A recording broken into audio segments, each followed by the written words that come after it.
Hi guys. मैं आशा करता हूँ कि आप सब बढ़िया होंगे। और मैं फाइनली यूके में पहुँच गया हूँ और अभी मैं यूके में ही हूँ। तो मेरी मेरे लिए बहुत अच्छा चांस है कि चलो मैं किसी की मदद करने के लिए भी एलिजिबल हो गया हूँ एज़ पर मेरे एक्सपीरियंस है। सो आज ये वीडियो बनने वाला है उस टॉपिक पे कि आपको अपने लोकेशन से यूके में कैसे आना है। और मतलब फ़्लाइट बुकिंग से लेके आपको सारा मैं बताऊंगा कि फ़्लाइट बुक हो जाने के बाद आपको क्या क्या प्रोसेस से गुजरना है एयरपोर्ट से, वो मैं आपको आज यहाँ पे बताने वाला हूँ। तो पहले तो है कि आपको टिकट बुक करवानी है। आपको जो चीपेस्ट लगे उस हिसाब से आप बुक करवाएं। और आपको एक और वीडियो में मैं शो करूँगा कि चीपेस्ट कैसे बुक करते हैं एयरलाइंस की टिकट, और कौन से वेबसाइट है जिससे आप कम रेट में बुक कर सकते हो। आपकी टिकट हो जाने के बाद जब आपका टाइम हो, जिस दिन पे आपको यूके में आना हो या फिर कोई और कंट्री में भी जाना हो, मोस्टली प्रोसेस सेम रहता है, तो इतना कोई प्रॉब्लम नहीं आएगा। तो जैसे मैं अहमदाबाद से यूके आया हूँ, तो मैं आपको मेरी पूरी जर्नी का पूरा स्टेटस आपको मैं शो डिस्क्राइब करूँगा। तो पहले एंट्री के टाइम वहाँ पे सिक्योरिटी गार्ड होता है एयरपोर्ट पे। वो आपके प्रूफ मांगेगा, उसके बिना आपको अंदर जाने नहीं देगा। तो आपको टिकट लेके जाना है और मेक श्योर कि आप टिकट मोबाइल में भी रखें और उसकी प्रिंट भी निकलवा दें, तो कोई प्रॉब्लम ना आए।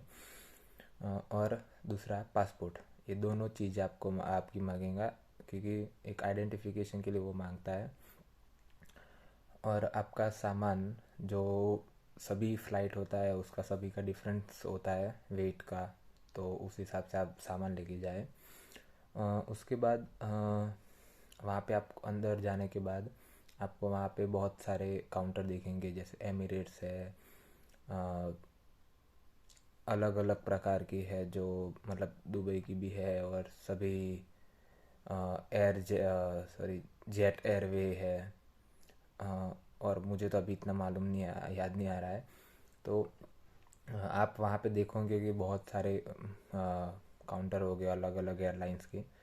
तो मेरा एयर एमिरेट्स था, और बाकी एयर इंडिया भी होता है। तो जिसका एयर इंडिया है वो एयर इंडिया वाली लाइन में जाए, और जिसका एमिरेट्स है वो एमिरेट्स की लाइन में जाए।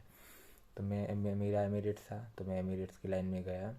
उसके बाद वहाँ पे एक पर्सन आया, उसने पूछा कि आपने बोर्डिंग प्रोसेस ख़त्म कर दिया ऑनलाइन, क्योंकि एमिरेट्स का एप्लीकेशन है, मोस्ट ऑफ सबका होता है।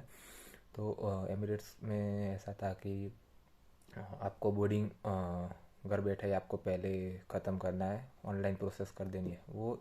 अगर आप मिस कर देते हो तो इतना कुछ ज़रूरी नहीं है, लेकिन कर दो तो अच्छा रहे, तो क्या है वहाँ पे थोड़ा टाइम ना बिगड़े आपके लिए। और कुछ एयरलाइंस होती है जो आप बोर्डिंग ख़त्म नहीं करते, आप वहाँ जाके ऑफलाइन बोर्डिंग करवाते हो, तो वो चार्ज करते हैं। तो इससे अच्छा है कि आप फ्री में ऑनलाइन कर लो, क्योंकि ऑनलाइन फ्री होता है। तो मैंने बोर्डिंग ऑलरेडी ख़त्म कर दिया था, तो मैं ट्राई करूँगा कि वो उसके ऊपर भी आपको एक वीडियो में अलग से दिखाऊँगा, तो आपको वहाँ पे भी आपको पता चल जाएगा कि हाँ बोर्डिंग कैसे करना है। तो जैसे मैं काउंटर पे गया, वहाँ पे उन्होंने मेरी आईडी और मेरी टिकट्स मांगी। तो मैंने मेरी आईडी शो की वहाँ पे, मेरा पासपोर्ट, मोस्टली पासपोर्ट ही शो करना है, पासपोर्ट और वो टिकट दे दी है। उसके बाद उन्होंने मेरे से एक दो क्वेश्चन पूछे कि हाँ, जैसे मेरा नाम और मेरा बर्थ डेट, वही पूछा दोनों। उसके बाद उन्होंने मुझे टिकट सॉरी पासपोर्ट उनके पास ही रखा, और फिर उन्होंने मुझे बोला कि हाँ आपका बैग जो है सभी बड़े बैग वो आप यहाँ पे रखो वेट के लिए। तो मैंने वेट के लिए वहाँ पे रखा। उन्होंने चेक किया कि हाँ जो लिमिट है मेरे वेट की उतने में ही है, तो उन्होंने फिर वो आगे जाने दिया। वो उन्होंने पैक कर दिया, मेरा बोर्डिंग का जो नंबर होता है वो उसके ऊपर चिपका के फिर उन्होंने आगे जाने दिया। फिर दूसरा जो बैग था मेरा 7 kg का, वो भी चेक किया, तो वो भी कंप्लीट था, तो वो फिर मुझे वापस दे दिया। वैसे तो मैं घर से पूरा चेक करके आया था कि हाँ कितना वेट है, क्योंकि मेरे में ज़्यादा अलाउ नहीं था। तो फिर मैं 40 kg था, तो फिर 40 kg में एग्जैक्ट लेके आया। मैं 39 पॉइंट समथिंग लेके आया था। और 7 kg जो अलग से बैग होता है, जो आप अंदर कैबिन में लेके बैठ सकते हो, वो तो वो सब मैं चेक करके ही आया था। तो फिर वापस मुझे उन्होंने दे दिया। उसके बाद उन्होंने मुझे 2 बोर्डिंग पास दिए, जो अहमदाबाद से दुबई और दुबई से यूके का था, लंदन हिथरो। तो 2 बोर्डिंग पास से उन्होंने मुझे समझाया कि अभी जो एक बोर्डिंग के पास है वो आपको यहाँ पे शो करना है, और दूसरा जो है जब वहाँ से आप दूसरी फ़्लाइट पकड़ोगे तब वहाँ पे शो करना है। तो उसके ऊपर लिखा हुआ था कि हाँ मुझे कौन से सेक्शन में जाना है, कौन से बोर्डिंग एरिया में मुझे वेट करना है एयरलाइन का। तो फिर वो पूरा प्रोसेस ख़त्म हुआ काउंटर वाला। उसके बाद उन्होंने बोला कि आप अभी जाओ इमिग्रेशन एरिया पे। तो वहाँ से मैं इमिग्रेशन एरिया पे गया। इमिग्रेशन एरिया पे जाने के बाद वहाँ पे लाइन भी रहती है। तो वो नॉर्मल इमिग्रेशन रहता है, ज़्यादा कुछ इतना प्रॉब्लम नहीं आता। तो वहाँ पे गया तो वहाँ पे ही इंडिया वाले ही थे, सभी गुजराती थे, आई थिंक गुजराती था। तो उन्होंने मुझे पूछा कि आप क्यों जा रहे हो। तो मैंने नॉर्मल बोला कि हाँ मैं स्टडी के लिए जा रहा हूँ। तो ठीक है, उन्होंने नाम पूछा, वो कंफर्म किया और फिर वही पूछा कि क्यों जा रहे हो। उसके बाद उन्होंने जाने दिया आगे। जो इमिग्रेशन का सिक्का है वो लगा दिया, फिर आगे गया। आगे जाने के बाद सिक्योरिटी चेक होता है, जो नेक्स्ट प्रोसेस है वो सिक्योरिटी चेक में आपको आपका जो 7 kg का बैग है वही अलाउ है। बाकी के 2 बैग तो आप, बाकी जो सामान है वो तो अपने आप वो भेज ही देते हैं काउंटर से आगे। तो मेरे पास 7 kg का बैग था, तो उसमें से मुझे वहाँ पे सारी बहुत ट्रे रखी हुई थी। तो ट्रे के अंदर लैपटॉप अलग रखना है, और दूसरी ट्रे जो है उसमें आपको आपका वॉलेट है, बेल्ट, और जो कोई की लेके आ रहे हो स्टील या कोई लोग आयरन की चीज़ें, ट्रिमर है, वो सब आपको वहाँ पे अलग ट्रे में रखना है, और बैग भी वहाँ पे ही रख देना है। तो वो फिर पूरा मशीन में चेक होते हुए आगे जाएगा। और तब तक आपको बाजू में और एरिया होता है, वहाँ पे आपका बॉडी चेक होता है। तो वो बॉडी चेक करेंगे सिक्योरिटी वाले। वो ख़त्म होने के बाद आप आपका सामान कलेक्ट कर लो, और फिर आप वहाँ से फ्री हो जाते हो। बस अब लास्ट जो आपका है एयरपोर्ट पे, वो ये है कि आपको आपके बोर्डिंग पास के ऊपर है कि आपको कौन सा सेक्शन में जाना है। उस सेक्शन में जाके आपको वेट करना है। मेरा 4:30 बजे मॉर्निंग में था फ्लाइट। तो मेरा ऑलमोस्ट 3:40 या 3:45 को ख़त्म हो गया था। तो फिर बस मैं फ्री था, तो मैं वहाँ पे वेट कर रहा था। बोर्डिंग पास पे ABCD ऐसा अलग अलग होता है। तो आपको जब 4:30 बजे मेरी एयरलाइन स्टार्ट होने वाली थी, मेरी जर्नी, तो अराउंड 4:05 को कुछ 4 बजे, हाँ 4 बजे कुछ लाइन चालू हो गई पूरी अंदर जाने के लिए। तो फिर वहाँ पे जो एयर होस्टेस होती है वो चेक करती है कि हाँ आपकी कौन सी सीरीज़ में है। तो मेरी ई सीरीज़ में था। तो मुझे ई सीरीज़ वाली लाइन में खड़ा कर दिया, और फिर वापस चेक करते करते अंदर भेज रहे थे।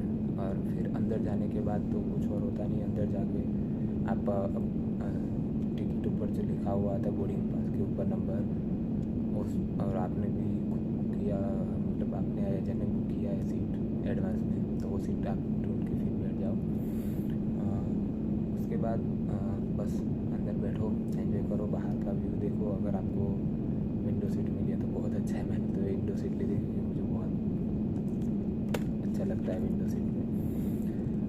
फिर अंदर एमिरेट्स वाले ने हमें खाना दिया। जा गए, उसके बाद चालू हुआ तो पहले पानी वो ड्रिंक दे के गए। फिर वापस ब्रेकफास्ट लेके गए, और जब उतरना था तब भी उन्होंने खाना दिया। और जब भी आप बीच में पानी या कुछ भी मंगवाते हो तो वो देते ही है। फिर उसके बाद जैसे ही मैं मेरा वहाँ पे जर्नी ख़त्म नहीं हो रहा था। तो वहाँ पे दो ऑप्शन होते हैं, आपकी जर्नी ख़त्म होती है तो आप अलग वे में जा सकते हो। अगर आपका कनेक्टिंग फ़्लाइट है, जैसे कि मतलब मुझे दूसरी फ़्लाइट पकड़नी है तो कनेक्टिंग एरिया होता है, तो मुझे कनेक्टिंग एरिया में जाना होगा। तो कनेक्टिंग एरिया में, इस कनेक्टिंग एरिया के साइड गया मैं, और वहाँ पे फिर मेरी जो नेक्स्ट फ़्लाइट थी उसका वेट किया हमने, क्योंकि मेरा 4 घंटे का वहाँ पे था वेटिंग। तो 4 घंटे मैंने वेटिंग किया। फिर जैसे ही मेरा प्लेन का टाइम हुआ तो मैं बैठ के फिर यूके में उतरा। अब यूके में उतरने के बाद मेरा कोई कनेक्शन नहीं था, कनेक्शन लाइन। तो मुझे कनेक्शन लाइन वाले एरिया में नहीं जाना था, मुझे एग्ज़िट में आना था। एग्ज़िट में जैसे ही आते हो आप, तो आपको इमिग्रेशन ख़त्म करने के बाद ही बाहर निकलना होता है। आप स्टूडेंट वीज़ा पे आओ, ट्रैवल वीज़ा पे आओ, बिज़नेस या कोई भी हो, आपको इमिग्रेशन ज़रूरी है। और इमिग्रेशन इतना हार्ड नहीं होता, तो बस इमिग्रेशन पे, लेकिन हाँ स्टूडेंट की जो था तो उसकी वजह से बहुत लाइन थी इधर। बहुत सारे स्टूडेंट थे, बहुत अलग अलग कंट्री से आ रहे थे, तो लाइन बहुत लंबी थी। और स्टार्टिंग में एक ही ऑफिसर था वहाँ पे इमिग्रेशन में, तो सब धीरे धीरे चल रहा था। फिर जैसे लाइन बढ़ती गई वैसे उन्होंने अपना स्टाफ बढ़ा दिया। तो मैं यहाँ पे कुछ 4:15 या 4:30 बजे मैं यहाँ पे उतरा था, लेकिन मेरा सभी प्रोसेस 6:30 बजे ख़त्म हुआ। 6:30 बजे, 6:30 पौने 7 बजे ख़त्म हुआ। फिर इमिग्रेशन पे मुझे ज़्यादा कुछ क्वेश्चन नहीं पूछे, सबका अलग अलग रहता है, लेकिन दूसरा जो बंदा था उसको अलग पूछा था, उसको पूरा डिटेल में पूछा था। मेरे को इतना नहीं पूछा था, मेरे को जस्ट इतना है कि मैंने पहले पासपोर्ट मांगा, फिर उन्होंने पूछा कौन सा कोर्स है, और उसके बाद उन्होंने पूछा कि हाँ कौन सी यूनिवर्सिटी है और आपके पास कास्ट लेटर है कि नहीं है। तो मैंने वो कास्ट लेटर शो कर दिया, तो फिर मुझे जाने दिया। लेकिन हाँ, इम्पोर्टेंट चीज़ है कि आप सारे डॉक्यूमेंट लेके आओ, सारे डॉक्यूमेंट की जेरोक्स, कलर, ये सब जो है आप ओरिजिनल और डुप्लीकेट दोनों भी लेके आओ, मतलब जेरोक्स, क्योंकि यहाँ पे कोई भी डॉक्यूमेंट मांग सकता है। और डॉक्यूमेंट आपको मैं डॉक्यूमेंट के लिए आपको एक नया वीडियो बनाऊँगा, उसमें आपको मैं शो करूँगा पूरा कि कौन सा आपको डॉक्यूमेंट लाना है इधर। और उसके बाद आपका नेक्स्ट जो प्रोसेस हो रहता है इमिग्रेशन के बाद, वो आपको आपके बैग ढूंढने हैं। और बैग ढूंढने में कभी कभी जल्दी मिल जाता है तो कभी कभी नहीं मिलता, क्योंकि मुझे ढूंढने में एक बैग मुझे तुरंत मिल गया था, लेकिन दूसरा बैग ढूंढने में मुझे टाइम लगा था, क्योंकि वहाँ पे बहुत सारे होते हैं। और वहाँ पे हाँ डिस्प्ले भी किया हुआ होता है कि हाँ जो आपकी जो ये एयरलाइन है वो दुबई से यूके आई है लंदन पे, तो आपका जो सामान है वो कौन सा एरिया में रहेगा, क्योंकि यहाँ पे एयरपोर्ट है तो एयरपोर्ट ऑब्वियसली बड़ा होता है। तो आपको डिस्प्ले पे जो शो किया हुआ है उस हिसाब से आपको फॉलो करना है, तो आपको जल्दी ईजीली मिल जाएगा, बाकी आप ढूंढते रहोगे। तो उसके ऊपर आपका बोर्डिंग नंबर भी होता है, तो आप उससे भी फाइन कर सकते हो। और हाँ, जब भी आप अपने घर से निकलो तो 1-2 स्टिकर आप अपने बैग के ऊपर लगा दो, आपका नाम सब लिख के, आपका वहाँ का पता, जो जैसे मैं इंडिया से आया था तो मैंने इंडिया का पता लिख दिया था, मोबाइल नंबर भी लिख दिया था। और यूके का भी मैंने कॉन्टैक्ट नंबर लिख दिया था, जिसके घर में रहने वाला था वो, और उनका नाम, एड्रेस सब। तो एड्रेस, नाम और मोबाइल नंबर का स्टिकर आप बैग के ऊपर चिपका दो, जितने भी बैग है उसके ऊपर। शायद कोई भी मिस हो जाए या कुछ भी तो वो आपको कांटेक्ट कर सकते हैं, तो वो बहुत अच्छा रहेगा, क्योंकि आपने वो चिपका दिया तो आपके लिए सेफ रहेगा। तो बस अभी लास्ट जो है ऑप्शन, वो एयरपोर्ट से बाहर निकलो और टैक्सी अपनी, जो आपने एडवांस बुक कर दिया तो ठीक है। बाकी यहाँ यूके में नेशनल एक्सप्रेस की जो बस होती है वो चीप पड़ती है। आपको कहीं मतलब कोई भी एरिया में जाना हो, तो कोई भी सिटी में, आपको एक सिटी में से दूसरे सिटी में जाना है तो वही आपको उससे अच्छा चीपेस्ट रहेगा। या फिर आपको लंदन में रहना है तो फिर आप टैक्सी बुक करके जा सकते हो। तो बस पूरा यही प्रोसेस था जो मैंने आपको बता दिया है। अगर आपको कोई भी डाउट है या कुछ भी है तो आप कमेंट में मुझे डालिए, मैं ज़रूर आपका आंसर करूँगा। और अभी मैंने ये वीडियो बनाना चालू किया है तो शायद इतना बहुत अच्छे वीडियो नहीं होंगे मेरे, मैं नॉर्मल बनाता हूँ। और मैंने ट्राई किया है कि आपको सारा मैं बता दूँ, बस। तो अभी आप एंजॉय करिए और मैं प्रे करूँगा आपके लिए कि आप भी यहाँ पे आ जाओ। और आप प्लीज़ चैनल सब्सक्राइब कर दीजिए और मेरे वीडियो शेयर कीजिए, जिससे दूसरे जो बंदे हैं वो आ रहे हैं तो उनको हेल्प मिल जाए, क्योंकि मैं बिना हेल्प के इधर आया हूँ। मोस्टली ऐसा बोलो तो भी ठीक है। और ये मैंने खुद ही सारा अकेले प्लान किया था और मैं नॉर्मली अकेले आया हूँ इधर। तो आपके लिए, आपको भी हैप्पी जर्नी, और जो भी नए 2023 में आ रहे हैं उनको गुड लक, और उनको वीज़ा अच्छे से और शांति से मिल जाए बिना कोई दिक्कत के। सो बस मैं वही प्रे करूँगा। ओके, सी यू, मिलते हैं नेक्स्ट वीडियो में।